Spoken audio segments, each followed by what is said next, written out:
Hello guys, welcome back to my channel R and D entertainment. और आज हम बात करेंगे आज शाम को जो मुकाबला हुआ जीटी वर्सेस सीएसके का। सो पूरा वीडियो देखिएगा और मज़ा आने वाला है। और पूरा रिव्यू करूंगा, एनालिसिस करूंगा और प्रेडिक्शन भी दूंगा अगले मैच का। सब पूरा वीडियो देखिएगा। तो चलिए वीडियो स्टार्ट करते हैं। क्या मतलब मैं कहूँगा वन साइडेड मैच और बड़ी ही बोरिंग मैच हो चुकी थी। मतलब ऐसा लग रहा था कि एक टीम सिर्फ जीतने के लिए खेल रही है और दूसरी टीम किसी तरह उन्हें जिताने के लिए खेल रही है।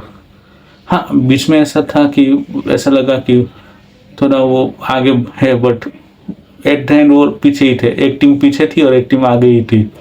जो जीतने के लिए खेल रही थी वो जीतने के लिए खेल रही थी, और जो हारने के लिए खेल रही थी वो हार ही रही थी।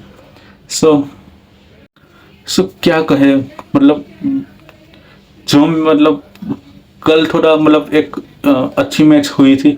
और उससे पहले जो एलएसजी वर्सेस आरआर की जो मैच थी वो भी काफ़ी अच्छी हुई थी। हाँ, वन साइडेड में नहीं कह सकता कि ये, बिकॉज दोनों ही टीमों ने अच्छा प्रदर्शन किया और एक आखिरी ओवर तक मैच गई थी और लग नहीं रहा था कि कौन जीत सकता है। हाँ, वैभव सूर्यवंशी ने अच्छी बल्लेबाजी की और सभी लोगों ने अच्छी क्रिकेट खेला।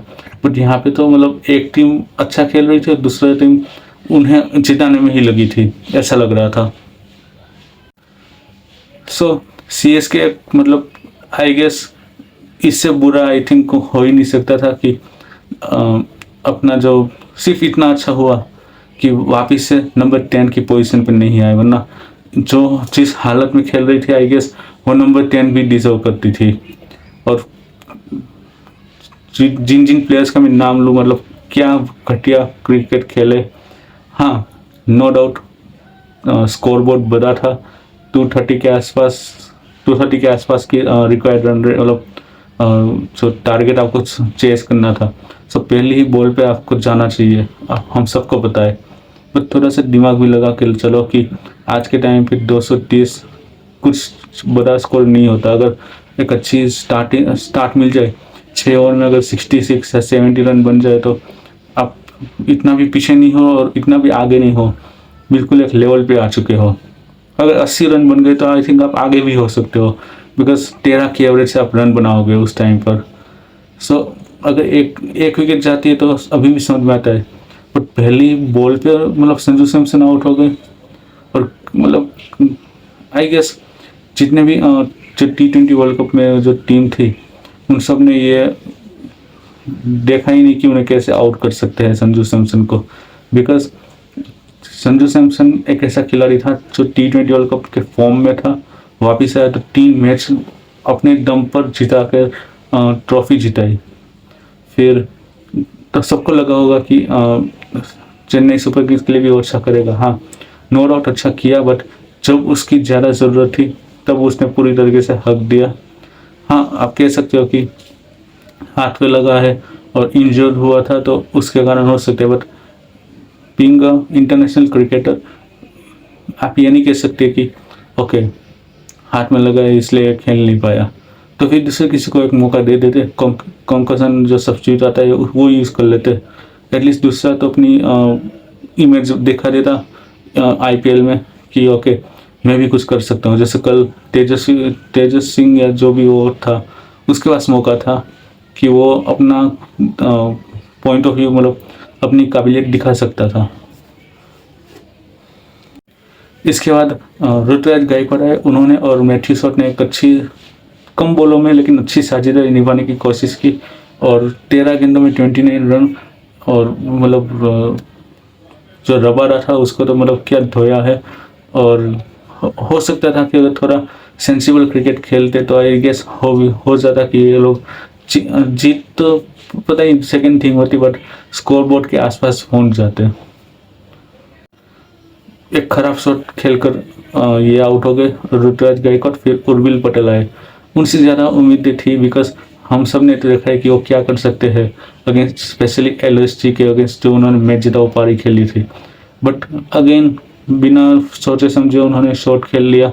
हाँ यस, हम सबको पता है कि जब रिक्वायर्ड रन ज़्यादा हो तो कैसे भी करके आपको उसके पीछे रहना पड़ता है, तो उसके लिए आपको शॉट्स खेलने पड़ेंगे। बट आप देखो कि शुभमन गिल और साई सुदर्शन जो कहते हैं कि टेस्ट मैच प्लेयर है, और वो लोग ऑरेंज कैप की रेस में नंबर 1 नंबर 2 पे है, तो आई थिंक आपको तो मतलब क्या कहें, चुल्लू पानी में डूबना चाहिए। बिकॉज अगर वो एज अ टेस्ट प्लेयर अच्छा क्रिकेट खेल रहे हो, जब चाहे वो 4-6 लगा रहे हो, तो आप तो इससे बढ़िया हो, आप T20 में खेल रहे हो, still you are not able to do to justice. और उर्विल पटेल कुछ ज़्यादा कर नहीं पाया इस सीजन, सिर्फ एक मैच अच्छा खेला, बाकी सब ने वो पूरी तरीके से हगा ही है। यस, ये वर्ड आई थिंक मुझे नहीं बोलना था, बट हगा ही है वो हर सारे मैचों में। हाँ, आज का हम कह सकते हैं कि वो बड़े शॉट्स खेलने गया, उसमें आउट हो गया, बट थोड़ा दिमाग से लगाता, थोड़ा दिमाग से खेलता तो हो सकता था कि अपनी टीम हीरो बनने का मौका था। जैसा जितेश शर्मा कहता है कि मैं प्रे करता हूँ कि टॉप ऑर्डर फ्लॉप हो जाए ताकि मैं हीरो बन सकूँ, तो आज तो सामने से मौका मिला था हीरो बनने का। इसके बाद कार्तिक शर्मा आए और वो भी कुछ ज़्यादा कर नहीं पाए, और जो चौथी विकेट गिरी थी वो थी with in the power play, वो थी मैथ्यू शॉट की, वो भी कुछ ज़्यादा मतलब शॉट्स खेलने गए, वो भी आउट हो गए। फिर कार्तिक शर्मा 1 रन चुराने के चक्कर में आउट हो गए। सो मतलब वहीं से लग रहा था कि चेन्नई सुपर किंग्स मैच जीतने के लिए नहीं बल्कि मैच हारने के लिए खेल रही है। और अब मुझे नहीं लगता कि सनराइजर्स हैदराबाद मुझे नहीं लगता कि सनराइजर्स हैदराबाद नंबर 2 पे आएगी, अनटिल अनलेस वो कुछ एक्स्ट्रा ऑर्डिनरी खेल ले कि वो नंबर 1 पे आ जाए और आरसीबी नंबर 3 पे आ जाए। मुझे नहीं लगता कि जीटी नंबर 2 के नीचे आएगी, और हो सकता है कि वो फाइनल भी खेल ले और क्वालिफायर 1 से ही सीधा फाइनल चले जाए। यू नेवर नो, जैसा है भाई कुछ भी हो सकता है, जैसा वर्ल्ड कप में हुआ था, यू नेवर नो। इसके बाद शिवम दुबे ने थोड़े से हाथ खोलने की कोशिश की। हाँ, 16 गेंदों में 47 की ताबड़तोड़ पारी खेली थी, बट अगेन मैं कहूँगा कि थोड़ा धैर्य से खेलना चाहिए था, थोड़ा कैलकुलेटिव रिस्क लेने चाहिए थे। सब कहते हैं कि मैच हमें फेवरेट शेड्यूल नहीं, बट यहाँ पे तो आपको सिर्फ मैच ही लगाना था।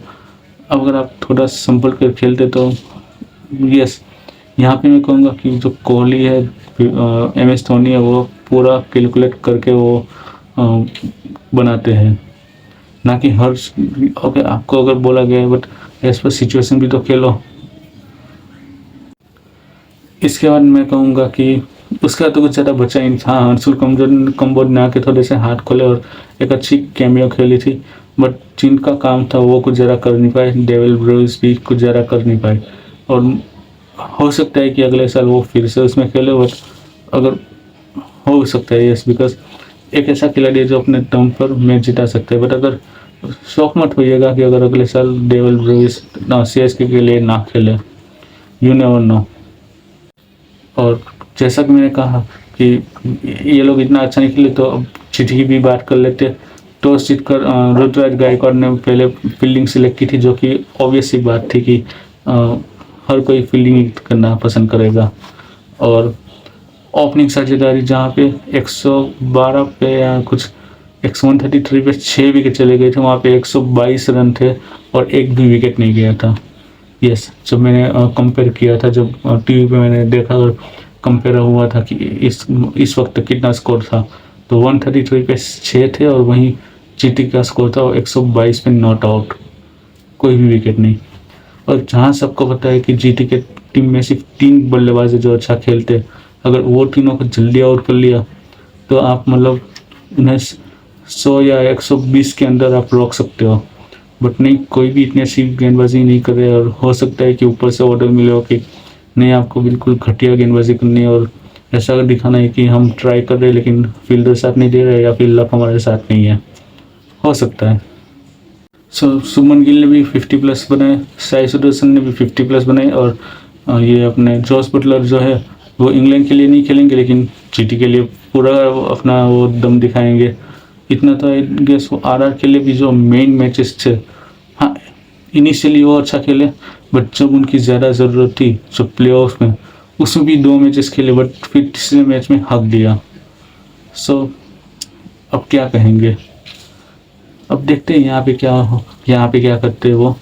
और जहाँ सब बोल रहे हैं कि क्या हो सकता है क्या नहीं, और जैसा माहौल है जहाँ पे सब बोल रहे हैं कि कौन जीत सकता है फाइनल, सो जैसा माहौल है, जैसे सडनली फाइनल का वेन्यू चेंज हुआ है अहमदाबाद में, सो सरप्राइज मत होना कि अगर जीटी ये आईपीएल जीत जाए। हो सकता है, नहीं भी हो सकता है, कुछ भी कह नहीं सकते। हाँ, इसके बाद तो वॉशिंगटन सुंदर जो आए थे वो सिर्फ एक छक्का लगा कर वो आउट हो गए। फिर राहुल तेवतिया भी कुछ ज़्यादा कर नहीं पाए, पहले ही बॉल पर आउट हो चुके थे। बट उस वक्त तक तो इतना स्कोर बन चुका था कि अपनी गेंदबाजी से वो जीता देते। और अगर मैं बॉलिंग की बात करूँ जीटी की, तो मोहम्मद सिराज, आई गेस, हाँ, ये कागिसो रबाडा और राशिद खान तीनों ने ही 3-3 विकेट लिए।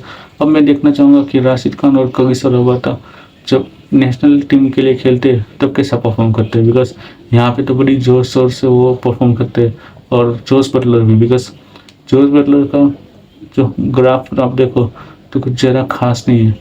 और फिल सॉल्ट अपनी टीम के लिए परफॉर्म करते हैं, यहाँ पे भी परफॉर्म करते हैं। बट जोस बटलर का ऐसा होता है कि वो सिर्फ यहाँ पे परफॉर्म करेंगे और इंग्लैंड के लिए नहीं करेंगे, बिकॉज एक बंदा एक जगह खेलेगा एक जगह नहीं खेलेगा, तो आई थिंक अब उसका भी टाइम आ चुका है, हो सकता है।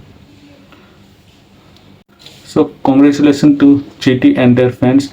और जैसे कि मैंने मैच में देखा था कि जैसे ही डेविल ब्रुइस आउट हो गए, काफ़ी सारे सीएस के फैंस चलने लगे थे, बिकॉज अब उन्हें भी पता था कि यहाँ से मैच कुछ ज़्यादा बचा नहीं है और जल्दी ही आउट हो जाएगी, और वैसा ही हुआ। So congratulation to GT fans and GT. With the help of someone you have reach second points. और जो नेट रन रेट का फासला था वो जो 5 का था वो बिल्कुल डबल हो चुका है। 69 पहले दिखाया था और फिर बाद में दिखाया 70। सो आई गेस अब आई थिंक वो जितना भी जोर लगा ले, मुझे नहीं लगता कि जीटी नीचे आ सकता है। हाँ, मैं चाहूँगा कि क्वालिफायर 1 इधर सनराइजर्स हैदराबाद और आरसीबी का हो, और मैं स्पेशल चाहूँगा कि उन दोनों का ही हो। Qualifier 1 RCB versus Sunrisers Hyderabad. But चलिए देखते हैं किसका होता है ये अपना क्वालिफायर 1। सो कल है एसआरएच वर्सेस आरसीबी की मैच, और मुझे लग रहा है कि कल आरसीबी मैच जीत सकती है। दिल कह रहा है SRH, but you never know, कुछ भी हो सकता है। और अगर थोड़ा बड़े मार्जिन से जीत जाए, बिकॉज आरसीबी को आई डोंट थिंक सो कि ज़्यादा फर्क पड़ेगा, वो नंबर 1 पे ही रहेंगे। और अगर थोड़े बड़े मार्जिन से जीत जाए तो हो सकता है कि एसआरएच नंबर 2 पे आ जाए और जीटी नंबर 3 पे। बट देखते हैं क्या ऑर्डर मिलता है उन्हें ऊपर से। हो सकता है कि एसआरएच कल का मैच जीत जाए, बट ऊपर आने के चांसेस थोड़े कम हैं। मैं कहूँगा 60-40, 60 नहीं आने के और 40 आने के। सो ये था मेरा आज का review, analysis and point prediction for tomorrow's match. आपने मेरा वीडियो देखा, आपका बहुत बहुत धन्यवाद। आपको कैसा लगा हो प्लीज़ कमेंट सेक्शन में बताना, और अगर अच्छा लगा हो तो प्लीज़ लाइक करना, शेयर करना और सब्सक्राइब करना। Thank you.